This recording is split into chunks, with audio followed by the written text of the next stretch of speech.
Hello guys and welcome back to best car picks. വണ്ടി കാണിച്ചിട്ട് ഇപ്പോൾ ഏകദേശം ഒരു വർഷത്തിനടുത്തായി. എന്നിട്ടാണ് ഇവർ ലോഞ്ച് ചെയ്യുന്നത് എങ്കിലും നമ്മുടെ മാരുതി സുസുക്കിയുടെ ഇൻ്റർനാഷണൽ പറയുകയാണെങ്കിൽ സുസുക്കിയുടെ ആദ്യത്തെ ഇലക്ട്രിക് വാഹനമായ ഈ വിറ്റാര ഫൈനലി ഇന്ത്യയിൽ ലോഞ്ച് ചെയ്തിട്ടുണ്ട്. ഇത് യൂറോപ്പിലും യു കെയിലൊക്കെ ഒരു 3-4 മാസം മുന്നേ ലോഞ്ച് ആയതായിരുന്നു. അവിടെ നോക്കിക്കഴിഞ്ഞാൽ നിങ്ങൾക്ക് റിവ്യൂസും കാര്യങ്ങളൊക്കെ കാണാൻ പറ്റും. പ്രൈസും എല്ലാ സാധനങ്ങളും അവർ പറഞ്ഞാണ്. ഓൾറെഡി ബാക്കി സ്പെക്കും കാര്യങ്ങളൊക്കെ നമുക്ക് അറിയാവുന്ന തന്നെയായിരുന്നു. ഇതിൻ്റെ അകത്ത് ഇപ്പോൾ അവർ ഗ്ലോബൽ എൻക്യാപ്പിൽ ഭാരത് എൻക്യാപ്പിൽ ക്രാഷ് ടെസ്റ്റും കൂടെ ചെയ്തിട്ടുണ്ട്. സത്യം പറഞ്ഞ വണ്ടി ലോഞ്ച് ആവുന്നതിന് മുന്നേ ക്രാഷ് ടെസ്റ്റിൻ്റെ വീഡിയോ വന്നു. 5 സ്റ്റാർ റേറ്റിംഗ് ആണ് അഡൽട്ട് സേഫ്റ്റിയിലും ചൈൽഡ് സേഫ്റ്റിയിലും രണ്ടിലും കിട്ടിയിരിക്കുന്നത്. അതുകൊണ്ട് അക്കാര്യത്തിൽ പേടിക്കാനില്ല. അതിപ്പോൾ ഓൾറെഡി പേടിക്കേണ്ട ആവശ്യമില്ലായിരുന്നു. കാരണം ഇതൊരു ഗ്ലോബൽ വണ്ടിയാണ്. അപ്പോൾ എന്തായാലും സേഫ്റ്റിയുടെ കാര്യത്തിൽ അവർക്ക് കോംപ്രമൈസ് ചെയ്യാൻ പറ്റില്ല. ലാറ്റിൻ എൻക്യാപ്പ് ക്രാഷ് ടെസ്റ്റിൽ തന്നെ 4 സ്റ്റാർ റേറ്റിംഗ് കിട്ടിയതാണ്. സോ അത് അത്യാവശ്യം ഇംപ്രസീവ് ആണ്. ഇനി ഡിസൈനിലേക്ക് വരികയാണെങ്കിൽ ഞാനിതിൽ ഒരുപാട് ഫോക്കസ് ചെയ്യുന്നില്ല. കാരണം ഈ വണ്ടി കാണാൻ എങ്ങനെയാണ് എന്നുള്ളത് നമുക്ക് എല്ലാവർക്കും അറിയാം. ഇതിനകത്ത് ഭയങ്കര ഒരു ഔട്ട് ഓഫ് ദ വേൾഡ് ആയിട്ട് നിൽക്കുന്ന സ്റ്റൈലിംഗ് ഒന്നുമല്ല. കുറച്ച് കൺസർവേറ്റീവ് ആയിട്ടുള്ളൊരു എക്സ്റ്റീരിയർ സ്റ്റൈലിംഗ് ആണ്. ഫ്രണ്ട് ഡിസൈൻ ആണെങ്കിലും അങ്ങനെ പ്രത്യേകിച്ച് സ്പ്ലിറ്റ് ഹെഡ് ലാംപ്സ് കാര്യങ്ങളൊന്നുമില്ല. എല്ലാം ടോപ്പിലായിട്ട് തന്നെ കൊടുത്തിട്ടുണ്ട്. താഴത്തെ ഫോഗ് ലൈറ്റ് ഉണ്ട്. പിന്നെ ബമ്പറിൻ്റെ ഡിസൈൻ, ഗ്രില്ലിൻ്റെ ഡിസൈൻ, എല്ലാ സാധനങ്ങളും നിങ്ങൾക്ക് കാണാം. അതുപോലെ തന്നെ നമുക്ക് സൈഡിലേക്ക് വരാനാണെങ്കിൽ വണ്ടിയുടെ ലെങ്ത്തും ഡയമെൻഷൻസും ഒക്കെ അത്ര വലിയൊരു വണ്ടിയല്ല. അത് കാണുമ്പോഴും ചിലപ്പോൾ നിങ്ങൾക്ക് തോന്നുന്നില്ലായിരിക്കും. 4.3 മീറ്റേഴ്സിന് കുറച്ച് താഴത്തായിട്ട്, അതായത് 4275 മില്ലിമീറ്റേഴ്സാണ് ഇതിൻ്റെ ലെങ്ത്ത് വരുന്നത്. കറക്റ്റ് 1800 mm ആണ് ഇതിൻ്റെ വിഡ്ത്ത് വരുന്നത്, അതായത് 1.8 മീറ്റേഴ്സ്. വീൽ ബേസ് അത്യാവശ്യം നന്നായിട്ടുണ്ട്. 2700 മില്ലിമീറ്റേഴ്സ് ഉണ്ട്. അത് നല്ലതാണ്. സോ അകത്തെ സ്പേസ് പാക്കേജിങ് കാര്യങ്ങളൊക്കെ നന്നായിട്ട് അവർ ചെയ്തിട്ടുണ്ടെന്ന് പറയാം. പക്ഷേ ഓവറോൾ നോക്കുകയാണെങ്കിൽ അത്ര ഭയങ്കര നീളമുള്ള അല്ലെങ്കിൽ ഭയങ്കര വലുപ്പമുള്ളൊരു വണ്ടിയല്ല. ഹൈറ്റും കുറച്ച് കുറവാണ്. 185 mm ആണ് ഇതിൻ്റെ ഗ്രൗണ്ട് ക്ലിയറൻസും വരുന്നത്. ഇതിപ്പോൾ യൂറോപ്യൻ വണ്ടി ആയതുകൊണ്ടാണ് ബാക്കിൽ പ്രൈവസി ഗ്ലാസ് ഒക്കെ ഉള്ളത്. നമുക്ക് എന്തായാലും ഇന്ത്യയിൽ ഉണ്ടാവില്ല. പിന്നെ ബാക്കിലത്തെ ഡിസൈൻ നോക്കുകയാണെങ്കിലും കണക്റ്റഡ് ടൈൽ ലാംപ്സും കാര്യങ്ങളൊക്കെ അല്ലെങ്കിൽ അതിൻ്റെ ഒരു എലമെൻറ്റ് പോലെ കൊടുത്തിട്ടുണ്ട്. അവിടെ ഒരു ബ്ലാക്ക് പീസ് ഉള്ളത് ആക്ച്വലി വർക്ക് ചെയ്യില്ല. പക്ഷെ എന്നാലും ടെയിൽ ലാംപ്സ് ഒക്കെ അത്യാവശ്യം സ്ലീക്കായിട്ട് ഡിസൈൻ ചെയ്തിട്ടുണ്ട്. ടെയിൽ ലാംപ്സ് സ്ലീക്കാണ്. പക്ഷേ അതിൻ്റെ അകത്തെ, അതായത് മൊത്തത്തിലുള്ളൊരു ഡിസൈൻ എലമെൻറ്റ്സ് എടുക്കുകയാണെങ്കിൽ അത്ര സ്ലീക്കല്ല. സൈഡിലേക്ക് വരുമ്പോഴൊക്കെ ഇത്തിരി തിക്കാണ്. പിന്നെ നമുക്ക് താഴത്തെ ബമ്പറിൻ്റെ ഡിസൈൻ ആണെങ്കിലും മൊത്തം ഒരു സറൗണ്ട് ബ്ലാക്ക് ക്ലാഡിങ്ങിലാണ് പോകുന്നത്. ആൻഡ് ഓവറോൾ ഒരു ഡീസൻ്റ് ആയിട്ടുള്ള ഡിസൈൻ ആണെന്ന് പറയാം. അത്യാവശ്യം നല്ല ബൂട്ട് സ്പേസും ഈ ഒരു വാഹനത്തിൽ കിട്ടുന്നുണ്ട്. ഇത് പിന്നെ ഒരു സ്ലൈറ്റ്ലി, അതായത് നമ്മുടെ ഇച്ചിരി സ്ലോപ്പിംഗ് റൂഫ് ലൈൻ ആണ്. മൊത്തം ഫ്ലാറ്റ് ആണ്, അല്ലെങ്കിൽ ഇപ്പോഴത്തെ വണ്ടികൾ വരുന്ന പോലെ ഭയങ്കര ബോക്സി ഷേപ്പൊന്നും അല്ല. അതുകൊണ്ട് അതിൻ്റെ ഒരു ചെറിയ പ്രശ്നം ഉണ്ടാകും ബാക്കിൽ ഹെഡ് റൂമിലൊക്കെ. പക്ഷേ ബൂട്ട് സ്പേസിൽ അത് അങ്ങനെ എഫക്ട് ചെയ്തിട്ടില്ല. ഇനി ഇൻറ്റീരിയറിലേക്ക് വരികയാണെങ്കിൽ നമുക്ക് കുറച്ച് വ്യത്യസ്തമായിട്ടുള്ള ഒരു ക്യാബിൻ ഡിസൈനാണ് തീർച്ചയായും ഈ വാഹനത്തിൽ കിട്ടുന്നത്. ഇപ്പോൾ ഈ അടുത്ത് വന്ന് വിക്ടോറിയസ് വെച്ച് കമ്പയർ ആയിക്കോട്ടെ, അല്ലെങ്കിൽ ഗ്രാൻഡ് വിറ്റാര, ബലേനോ, അല്ലെങ്കിൽ ഇവരുടെ താഴത്തെ മുകളിൽ വരെയുള്ള വണ്ടികൾ എടുക്കുകയാണെങ്കിൽ അതിലൊന്നും നമ്മൾ ഇങ്ങനത്തെ ഒരു ഡാഷ്ബോർഡ് കണ്ടിട്ടില്ല. പ്രത്യേകിച്ച് ഈ ഒരൊറ്റ അറയിൽ വരുന്ന ഇൻഫോർടൈൻമെൻറ്റ് സിസ്റ്റം, ഇൻസ്റ്റൻറ്റ് ക്ലസ്റ്റർ, അത് വരുന്ന ഒരു ലേഔട്ടും അങ്ങനെ കണ്ടിട്ടില്ല. പിന്നെ ഡാഷ്ബോർഡിലാണെങ്കിലും അത്യാവശ്യം സോഫ്റ്റ് ടച്ച് മെറ്റീരിയൽസും കാര്യങ്ങളൊക്കെ അവർ ഉപയോഗിച്ചിട്ടുണ്ട്. Dual tone colour scheme available ആണ്. അങ്ങനെയൊക്കെ ആയിട്ട് മൊത്തത്തിൽ കാണാൻ അത്യാവശ്യം നല്ല രസമുള്ള ഒരു ഡാഷ്ബോർഡ് തന്നെയാണ്. യൂണിക് ആയിട്ടുള്ളൊരു ഡാഷ്ബോർഡ് ഡിസൈനാണ് എന്ന് പറയാം. അതായത് ഇപ്പോൾ കിയ ഹ്യുണ്ടായൊക്കെ വെച്ച് നോക്കുകയാണെങ്കിൽ അങ്ങനെ തോന്നുന്നില്ല. പക്ഷേ മാരുതിയുടെ ലൈനപ്പിൽ കുറച്ച് വ്യത്യസ്തമാണ്. എനിക്ക് ആകെപ്പാടെ ഇഷ്ടപ്പെടാണ്ടിരുന്ന AC വെൻസിൻ്റെ സ്ക്വയർ ഡിസൈനാണ്. അത് കുറച്ച് ഡേറ്റഡ് ലുക്ക് പോലെ ഉണ്ട്. വേറെ വലിയ കുഴപ്പമില്ല. നമുക്ക് ഇൻഫോർടൈൻമെൻറ്റ് സിസ്റ്റം കിട്ടുന്നത് ഇതിനകത്ത് 10.1 ഇഞ്ചാണ്. അതിൻ്റെ അകത്ത് ആൻഡ്രോയിഡ് ഓട്ടോ, ആപ്പിൾ കാർപ്ലേ എല്ലാം വയർലെസ് സപ്പോർട്ട് ഉണ്ട്. ആൻഡ് അതിൻ്റെ സ്ക്രീനിൻ്റെ റിയൽ എസ്റ്റേറ്റ് വലിയ കുഴപ്പമില്ല. അതായത് ഒരുപാട് ബെസലില്ല. ഇപ്പോൾ ഇവർ ഇറക്കുന്ന വണ്ടികളുടെ ബെസലാണ് കൂടുതൽ, സ്ക്രീൻ അതിൻ്റെ അകത്ത് കുറച്ച് ഉണ്ടാവാറുള്ളൂ. പക്ഷേ ഇതിൽ അങ്ങനെ വലിയ പ്രശ്നമൊന്നും കാണാനില്ല. അത്യാവശ്യം നല്ല സ്ക്രീൻ ഏരിയ അവർ കൊടുത്തിട്ടുണ്ട്. ഇനി ഇൻസ്ട്രുമെൻ്റ് ക്ലസ്റ്റർ ആണെങ്കിലും ഇതും പുതിയതാണ്. പുതിയൊരു ഫുള്ളി ഡിജിറ്റൽ ആയിട്ടുള്ള 10.25 ഇഞ്ചസിൻ്റെ യൂണിറ്റാണ് കൊടുത്തിരിക്കുന്നത്. ആൻഡ് അതും നമുക്ക് ഡയറക്റ്റ് ഡിസ്പ്ലേ വിഷനിൽ തന്നെയാണുള്ളത്.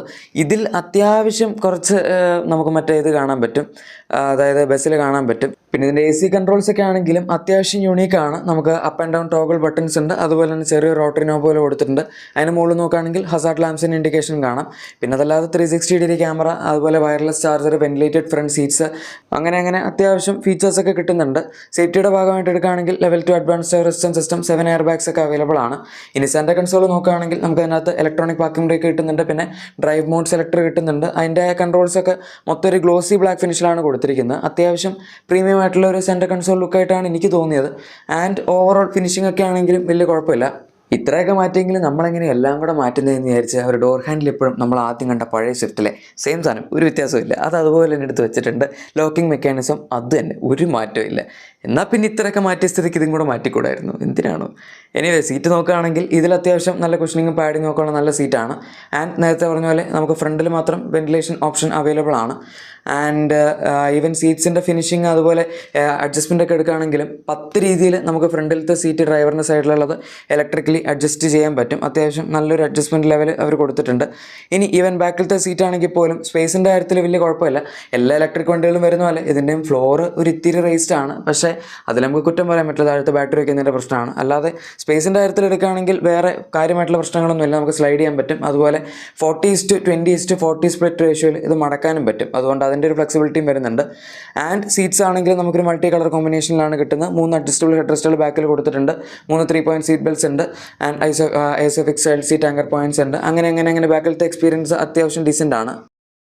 ഒരു ചെറിയ പ്രശ്നം എന്താണെന്ന് വെച്ചാൽ ഇതിൻ്റെ അകത്ത് സൺറൂഫായിട്ട് അങ്ങനെ വലിയ പാനോറാമിക് സാധനമൊന്നും കിട്ടുന്നില്ല. ഒരു ചെറുതല്ല, പക്ഷെ എന്നാൽ ഒരു ഡീസൻറ്റ് സൈസ്ഡ് സിംഗിൾ പെയിൻറ്റ് സൺറൂഫാണ് കിട്ടുന്നത്.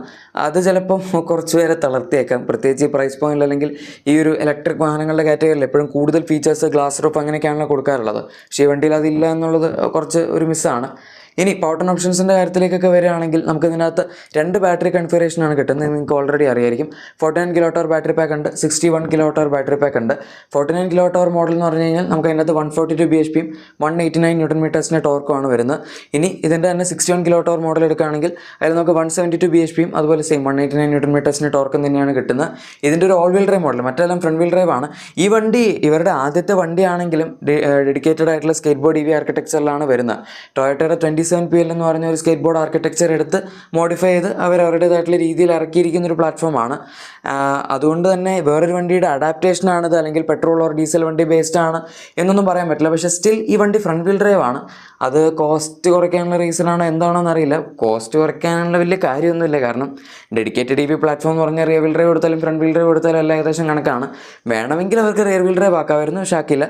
ഫ്രണ്ട് വീൽ ഡ്രൈവ് തന്നെയാണ് കൊടുത്തത്. ഇപ്പോൾ വരുന്ന പുതിയ വണ്ടികളെല്ലാം മിക്കതും നമ്മൾ കാണുന്ന റിയർ വീൽ ഡ്രൈവ് ആണല്ലോ, അതുകൊണ്ട് പറഞ്ഞേ ഉള്ളൂ. ഏതായാലും ഇതിൻ്റെ ഒരു ഓൾ വീൽ ഡ്രൈവ് മോഡലും കൂടെ അവർ ഓഫർ ചെയ്യുന്നുണ്ട്. ഓൾ ഗ്രിപ്പ് ഈ ഓപ്ഷനാണ് അത് വരുന്നത്. അതിന് നമുക്ക് അത്യാവശ്യം പവർ ഉണ്ട്, അതായത് ടോർക്കുണ്ട്. മറ്റെല്ലാം 189 ആയിരുന്നല്ലോ, ഇത് നമുക്ക് 300 Nm ടോർക്ക് കിട്ടുന്നുണ്ട്. പവർ 182 bhp ആണ് വരുന്നത്. 10 bhp അടുത്ത് നോർമൽ കേസ് വെച്ച് കമ്പയർ ചെയ്യുമ്പോൾ കൂടുതലുണ്ട്. ഇതിൻ്റെ അകത്ത് top end variant all wheel drive അല്ലാത്തതിന് ഏകദേശം 500 km വരെ അടുത്ത് വരെ അവർ റേഞ്ച് ക്ലെയിം ചെയ്യുന്നതാണ് പറഞ്ഞിരിക്കുന്നത്. മിക്കവാറും റിയൽ ലൈഫ് റേഞ്ച് ഒരു 400 to 450 അടുത്തൊക്കെ ആയിരിക്കണം. ഇതിൻ്റെ ബാറ്ററി സൈസൊക്കെ വെച്ച് ഏകദേശം നമുക്ക് അത്രയാണ് പറയാൻ പറ്റുന്നത്. പിന്നെ വണ്ടിക്ക് അധികം സൈസ് ഇല്ലാത്തതുകൊണ്ടും കൂടെ അത്യാവശ്യം റേഞ്ച് പുൾ ഓഫ് ചെയ്യാൻ പറ്റുമായിരിക്കും. ഇപ്പോൾ B6 ഒക്കെ ആണെങ്കിലും നമുക്ക് എൻട്രി ലെവൽ മോഡലൊക്കെ 59 kWhലാണല്ലോ കിട്ടുന്നത്. അതുപോലെ MG വിൻസർ പ്രോയും വരുന്നുണ്ട് 53 kWh അടുത്ത് ബാറ്ററി പാക്കൊക്കെ വെച്ച്. സോ അതുമായിട്ടൊക്കെ ആയിരിക്കും മെയിനായിട്ട് ഈ വാഹനം ഡ്രൈവ് ചെയ്യാൻ പോകുന്നത്. ഈ വണ്ടിയുടെ ഒരു മെയിൻ പ്രശ്നം എന്താണെന്ന് വെച്ചാൽ ഇത് ഇറക്കിയപ്പോൾ വല്ലാണ്ട് ലേറ്റ് ആക്കി കളഞ്ഞവർ. ഭയങ്കര കോമ്പറ്റീഷൻ വന്നു, ഇഷ്ടംപോലെ വണ്ടികളുണ്ട്, ഒരുപാട് ഓപ്ഷൻസ് അവൈലബിൾ ആണ്. അതുകൊണ്ട് ആൾക്കാർ അതിൻ്റെ ഇടയിൽ നിന്ന് ഇത് ചൂസ് ചെയ്യാമെന്ന് പറഞ്ഞാൽ റിലയബിലിറ്റി അങ്ങനത്തെ കാര്യങ്ങളൊക്കെ നോക്കുന്നവരെടുക്കുമായിരിക്കും. പക്ഷേ എത്രത്തോളം ആൾക്കാർ ഇതിലേക്ക് പോകും എന്നുള്ളത് നമ്മൾ കണ്ടറിയേണ്ടി വരും. ഇപ്പോൾ പിന്നെ കോമ്പറ്റീഷൻ എല്ലാവരും ബാറ്ററി ആസ് എ സർവീസ് കൊടുത്ത് ഇനീഷ്യൽ വണ്ടിയുടെ പ്രൈസ് കുറച്ച് വയ്ക്കുന്നത് കൊണ്ട് തന്നെ ഇവരും ബാറ്ററി ആസ് എ സർവീസിൻ്റെ ഓപ്ഷൻ പ്രൊവൈഡ് ചെയ്യുന്നതായിട്ട് പറഞ്ഞിട്ടുണ്ട്. ഡെഫിനറ്റ്ലി ബേസ് മോഡലിലെ പ്രൈസ് കുറച്ച് വയ്ക്കാൻ തന്നെയാണ്, അല്ലാതെ ആൾക്കാരത് എടുക്കുന്നത് കൊണ്ടല്ല. ആൻഡ് ഈ വണ്ടിയുടെ പ്ലാറ്റ്ഫോമിൻ്റെ പേര് ഹാർട്ടെക് എന്നാണ് നമുക്ക് ഇപ്പോൾ കിട്ടുന്ന ഈ ഒരു സ്കേറ്റ് ബോർഡ് EV ആർക്കിടെക്ചറിൻ്റെ. പിന്നെ ചാർജിങ് സ്റ്റേഷൻസിൻ്റെ കാര്യത്തിലാണെങ്കിലും ഒരു പേടിയും വേണ്ട എന്നുള്ളതാണ് സുസുക്കി പറയുന്നത്. അവരിപ്പോൾ തന്നെ 1500 മുകളിൽ ഓപ്പറേഷണൽ ചാർജേഴ്സും 2000 ടോട്ടൽ ചാർജേഴ്സും 1100 മുകളിൽ സിറ്റീസിലായിട്ട് ഡെവലപ്പ് ചെയ്തിട്ടുണ്ടെന്ന് പറയുന്നു. ടോട്ടൽ 250 കോടി രൂപയാണ് ഇതിന് പോയിരിക്കുന്ന ഇൻവെസ്റ്റ്മെൻറ്റ്.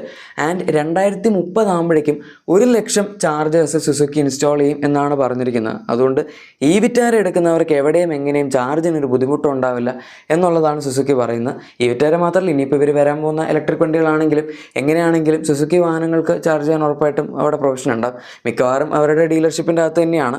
അതായത് നെക്സ ആയിക്കോട്ടെ, അരീന ആയിക്കോട്ടെ, അവർക്ക് ഇഷ്ടംപോലെ സർവീസ് സെൻ്റർ ഡീലർഷിപ്പ് ഉണ്ടല്ലോ. അപ്പോൾ അതിൽ ഓരോന്നിലായിട്ട് ഓരോ ചാർജർ വെച്ച് സെറ്റപ്പ് ചെയ്താൽ തന്നെ അത്യാവശ്യം നല്ലൊരു വലിയ നെറ്റ്വർക്കായി.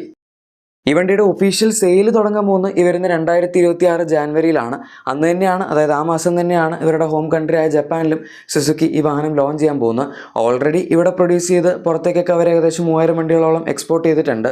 ഇനി ഈ വണ്ടിയുടെ പ്രൈസിനെ പറ്റിയുള്ള എൻ്റെ ഒപ്പീനിയൻ കുറച്ച് കോംപ്ലിക്കേറ്റഡ് ആണ്. കാരണം പ്രൈസ് വന്നാലല്ലേ ഒപ്പീനിയൻ പറയാൻ പറ്റുള്ളൂ. ഇതുവരെ ഇതിൻ്റെ പ്രൈസ് വന്നിട്ടില്ല. സത്യത്തിൽ ഇവരെന്താ ഉദ്ദേശിച്ചതെന്ന് എനിക്കറിയില്ല. വണ്ടി ഇറക്കാൻ 1.5 കൊല്ലം ലേറ്റ് ആയി എന്നുള്ളത് ഓക്കെ, ശരി പോട്ടെ. ഈ വണ്ടി ലോഞ്ച് ചെയ്യുന്നു എന്ന് പറഞ്ഞൊരു ദിവസം കാണിക്കുന്ന സമയത്ത്, അതും ഇന്ത്യൻ സ്പെക്ക് വണ്ടി, സാധാരണ കമ്പനികൾ അറ്റ്ലീസ്റ്റ് ഇപ്പോൾ ബേസ് മോഡലിൻ്റെ പ്രൈസെങ്കിലും പറഞ്ഞൊരു ഓളെങ്കിലും ഉണ്ടാക്കുന്ന, ഇവർക്ക് അതും വേണ്ട, പ്രൈസും പറയില്ല, ഒന്നും പറയില്ല. ഇവർ പണ്ടിങ്ങനെ അല്ലായിരുന്നു, വണ്ടി ഇറക്കുന്നതും പ്രൈസ് പറയുന്നതും അടുത്ത ദിവസം ഡെലിവറി കൊടുക്കുന്നതും എല്ലാം ഒരുമിച്ചായിരുന്നു. ഇപ്പോൾ അതൊക്കെ നിർത്തി. എന്താണോ പറ്റിയത്?